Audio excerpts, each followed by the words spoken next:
नाना पटोले यांच्या विरोधात भाजपचं राज्यभर आंदोलन सुरू आहे। पटोलेंनी कार्यकर्त्याला पाय धुवायला लावल्याचा निषेध केला जातोय। नागपूर, नाशिक, जळगावसह सांगलीमध्ये उपोषण सुद्धा केलं जाते, आंदोलन केलं जाते। पटोले आणि काँग्रेस विरोधात जोरदार घोषणाबाजी करण्यात आलेली आहे। तर नाना पटोले यांचे पाय एका कार्यकर्त्याने धुतलेले होते काँग्रेसच्या आणि त्यावरून भाजप आक्रमक झालेली आहे। आणि कशा पद्धतीने हे आंदोलन केलं जाते त्याची ही दृश्य आपण बघू शकतोय। नाशिक, नागपूर, जळगाव, सांगलीमधली ही दृश्य आहेत। नाना पटोलेंच्या फोटोला जोडे मारून आंदोलन कुठे केलं जाते, कुठे घोषणाबाजी सुरू आहे, तर कुठे त्यांचा निषेध करण्यासाठी वेगवेगळ्या पद्धतींचा वापर केला जात असल्याचं पाहायला मिळत आहे। दरम्यान नाना पटोले यांचे पाय धुतलेले होते एका काँग्रेसच्या कार्यकर्त्याने आणि हीच संधी साधून आता भाजप आक्रमक झालेली आहे आणि नाना पटोले यांचा निषेध करते।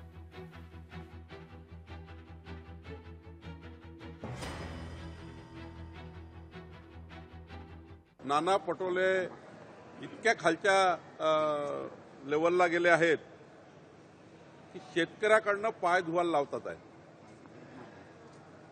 या महाराष्ट्रात देशाला अशोभनीय प्रकार नाना पटोलेंनी केला आहे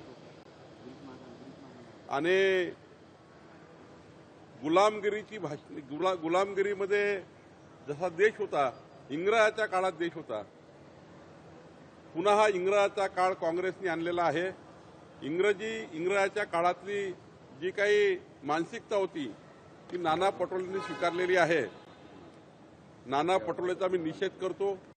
इतना तो हक बनता है एक व्हिडिओ पण व्हायरल झाला काल। खूप दुर्दैवी तो व्हिडिओ आहे। मी तुमच्या सगळ्यांच्याच चॅनलवर तो पाहिला आहे। मला असं वाटतं त्यांच्याकडूनही स्पष्टीकरण पक्षाकडून आलेलं आहे। असं आहे की भारतीय जनता पक्षाकडे काही विषयच राहिले नाही, त्याच्यामुळे आमच्याकडून काही झालं की राज्य पातळीचा दौरा आपलं आंदोलनं ते करत राहतात।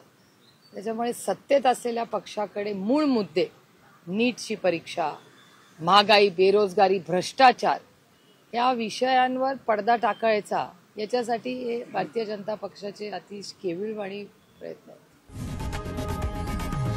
लोकशाही मराठी ऐका, पहा, जागरूक रहा।